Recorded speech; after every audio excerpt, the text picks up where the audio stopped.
সংযোগ সড়ক না থাকায় ৭ কোটি টাকা ব্যয়ে নির্মিত সেতুর সুফল ভোগ করতে পারছেন না মেহেরপুর ও কুষ্টিয়া জেলার ২ গ্রামের মানুষ। জমি অধিগ্রহণ জটিলতায় আটকে আছে সংযোগ সড়কটি।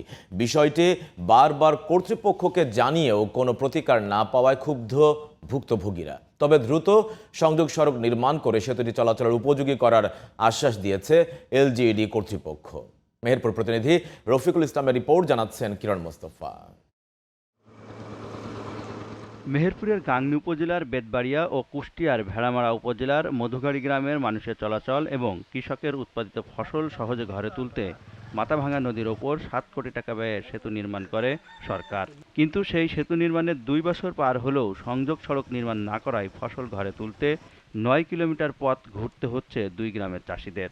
এই মাঠের ফসল তুলতে হলে হয় টেকালে যাইতে হবে, না হলে নাটনাপাড়া হয়ে যাইতে হবে। এত কষ্ট আমাদের, ব্রিজ বহু টাকা খরচ করে ব্রিজ হয়ে কি লাভ হইল? সংযোগ সড়ক নির্মাণ না হওয়ার জন্য এলজিইডি কর্তৃপক্ষের গাফিলতি ও জমি অধিগ্রহণ জটিলতাকে দায়ী করছেন গ্রামবাসী। গড়ানে নামা তো খুব বিরাট বিপদের, রিক্সের পুরে নামা। এখন তো নৌকা নাই, এখন হলে যারাই ব্রিজের পুরো আসে গাড়ি পুরো পড়ে, কার ট্যাঙ্ক ভাঙ্গে, কার গাড়ি নষ্ট হয়। এই রাস্তা টুকতার করে দিতে হলে পরে আমরা যাওয়া আসা আমাদের এরকম কষ্ট হয় না। জমি দেওয়ার জন্য এলজিইডি কর্তৃপক্ষের সাথে যোগাযোগ করেও সাড়া পাননি মালিকরা। আমাদের জমি আছে, আমরা জমি দিয়ে দিয়েছি, সই করে দিয়েছি।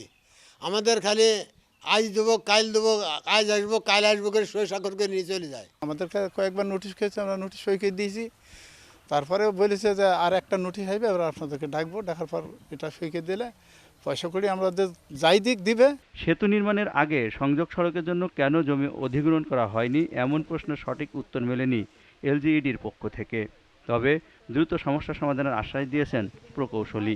বর্তমানে একটি ৭ ধারা নোটিশ জারি হয়েছে এবং যদি মন্ত্রণালয় থেকে দ্রুত যে প্রয়োজনীয় অর্থ বরাদ্দ সেটি পেয়ে গেলে আমরা আবার নতুন করে দরপত্র আহ্বান করে ব্রিজের যে সংযোগ রাস্তাটি সেটি ঠিকাদারের মাধ্যমে দ্রুত নির্মাণ করে দিতে সক্ষম হব।